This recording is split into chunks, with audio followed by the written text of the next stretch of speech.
And I am live. Hello, everybody who is going to be tuning in, or to anyone who's watching, or anyone who watches this in the future. Hi, I'm saying hi from the past.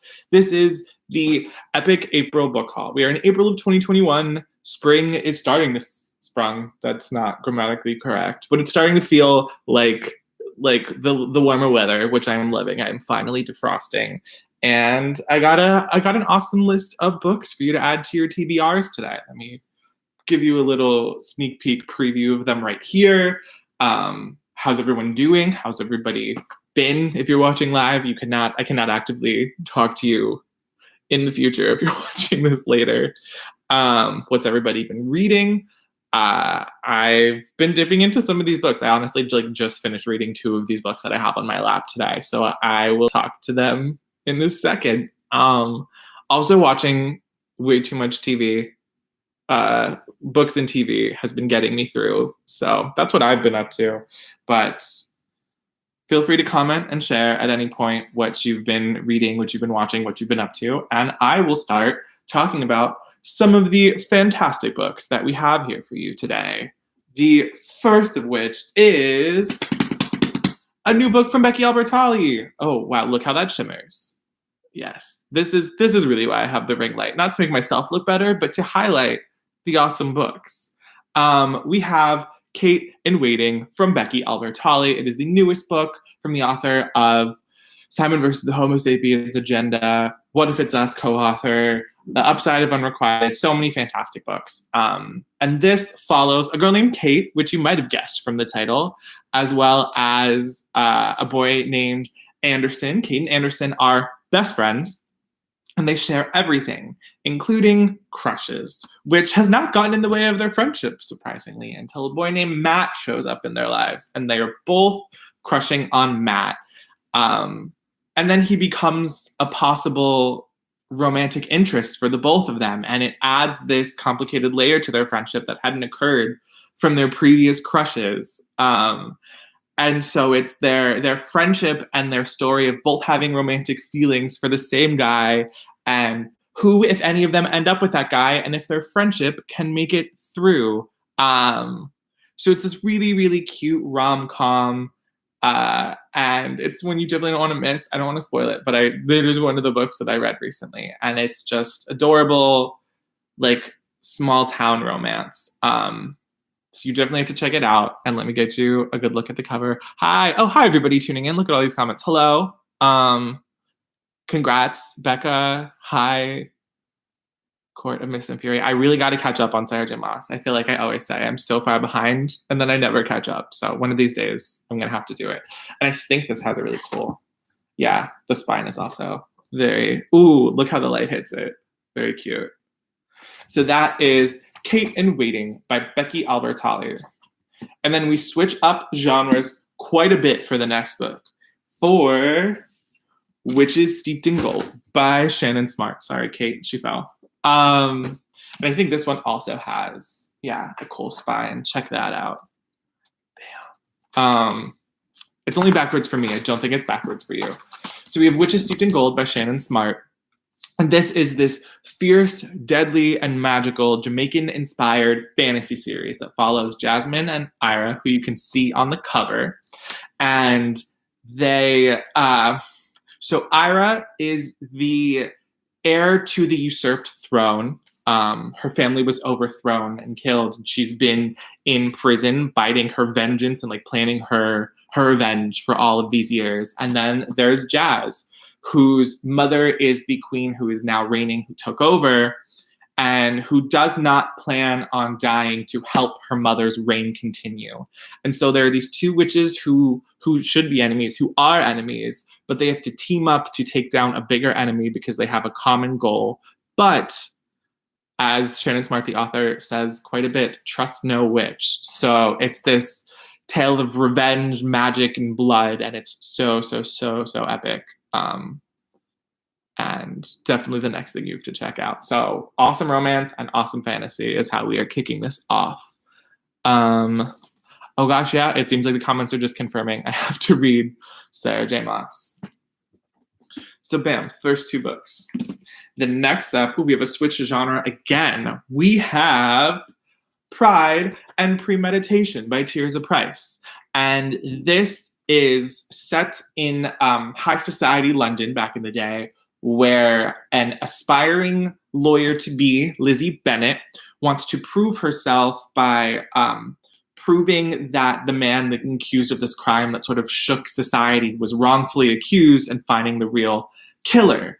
But there are quite a few things standing in her way. Oh, also, I didn't say this is a Jane Austen Pride and Premeditation, Pride and Prejudice, like thriller, murdery retelling. It's the first in a series of books that will be like that.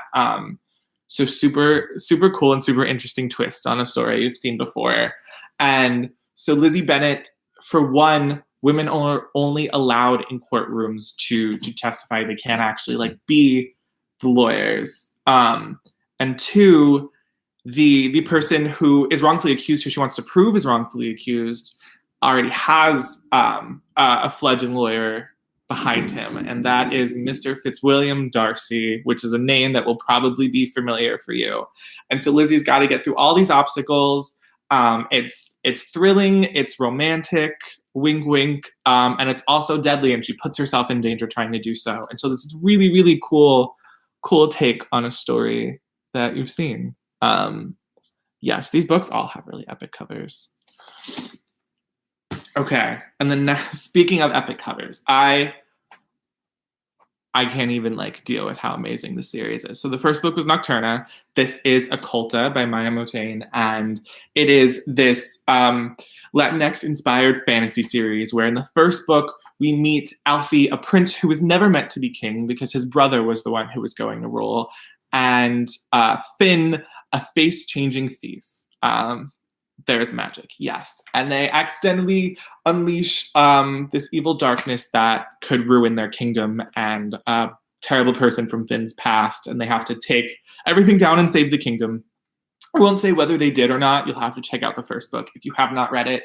But this is Oculta, where they meet up once again. We have Alfie, who is trying to throw a peace summit for the kingdom, and Finn, who finds herself as the leader of a crime syndicate unexpectedly when the peace summit is threatened to be attacked by the same organization that killed Alfie's older brother, who again was supposed to be king. And so the two must team up once again, put themselves in danger, catch the murderers, use magic, and save the kingdom in this epic tale. And yes, there's a map. Love a good map in a book for you guys to check out. And that is, check out the spine too. And that is Oculta, the sequel to Nocturna by Motayne. Okay, and then next up, little less deadly, we have The Key to You and Me by J. Robin Brown. And this is a super cute romance. The tagline, on the road to love, you're bound to hit a few speed bumps. Ain't that true? And this follows a girl named Piper and a girl named Kat. And so Piper, a little brokenhearted, she wants to win back the girl, but also has a goal of riding in the Olympics. And she gets the opportunity to train in North Carolina, and she takes it, and she's like, let me just like leave my heartbreak behind a little bit and like get better. And then there is Kat, who lives in this small town and whose parents would fully support her coming out, but just feels this town is so small that she wouldn't have the opportunity to authentically fully be herself. And then takes this last-minute chance to work at this camp where Piper literally rides into her life looking beautiful and amazing. And so it's this really cute romance with, as it says, a few speed bumps between two girls, and adorable, and definitely one you want to check out. So many different genres for you to read this month. Okay. And then the last book I want to tell you about is another fantasy. It is On This Unworthy Scaffold by Heidi Heilig, and it is the final book in the Shadow Players trilogy, the first of which was For a Muse of Fire, where a girl named Jeddah has this dangerous magical ability where she can see spirits and bind them to puppets with her blood. And so it put her at the center of a lot of different things. And without spoiling anything that's happened in the books, I will say in this final book, we find Jeddah and the kingdom sort of on the brink of a civil war, and she's trying to find this elixir that build this elixir with a scientist using her blood, and also save the kingdom. And then her love interest and her brother are trying to sneak into the kingdom and stop the Boy King, and also by default stop this evil necromancer who is using his magic to gain power and to cause more chaos. And so just all around epic, lush, rich fantasy trilogy that comes to a conclusion with On This Unworthy Scaffold. Yeah, so those were the new books I want to tell you about this month. Let me look at the comments and see if there's anything to respond to. I don't think so. Everyone's just loving these covers, always. They knock it out of the park. And then I will go through it with you one more time. Oh yeah, someone's mentioning, it looks like, I don't know if anyone else is tuning into the Shadow and Bone show that I think comes out in a week or so. That's pretty exciting. Love YA on any type of screen. Love the adaptations. But all right, let me run these through one last time for anyone who's tuning in late. We had On This Unworthy Scaffold by Heidi Heilig, the final book in a bloody magic trilogy where a girl can see spirits and bind them to puppets with her blood. And it is the epic finale where they're trying to prevent a civil war and take down an evil necromancer. I did talk about Kate in Waiting, and I'm about to run through it again. The Key to You and Me, a cute romance between two girls, one who is working at this camp and another who is running away from her heartbreak and training to be in the Olympics, training to ride in the Olympics. So super cute romance here. Oculta, the sequel to Nocturna, which follows Phil and Alfie once again reuniting Prince and Criminal as they try to save the kingdom from murderers and war. No easy task. Then we have Pride and Premeditation, a spin on Pride and Prejudice, but with murder and solving murder and still romance, a deadly clever twist on a tale you've heard. And then Witches Steeped in Gold by Shannon Smart, an epic fantasy debut about two enemy witches who must team up to take down a bigger enemy or a more dangerous villain, though can they trust each other long enough to accomplish their goal? And then lastly, the first book I talked about, Kate in Waiting, the newest book from Becky Albertalli about two best friends, Kate and Anderson, who share everything, including crushes, and that has never been a problem until one boy named Matt seems to be an option for both of them. And who will end up with him? Will anyone end up with him? And will their friendship be okay through it all? Just a really, really adorable, as expected, Becky Albertalli rom-com. So thank you all so much for tuning in. It doesn't look like I have any questions to answer, so I'll just show you the stack of books one more time. I hope everyone's having a lovely spring. I'm sorry to the 6 books I just added to your TBRs. And I will, those spines actually look really cool, all of them together. Lots of contrast. And I will see you all again later. Thanks so much for watching again. This is the Epic Reads April book haul. Have a great spring, if it is spring where you are. Okay, bye. It's not over. Now we go.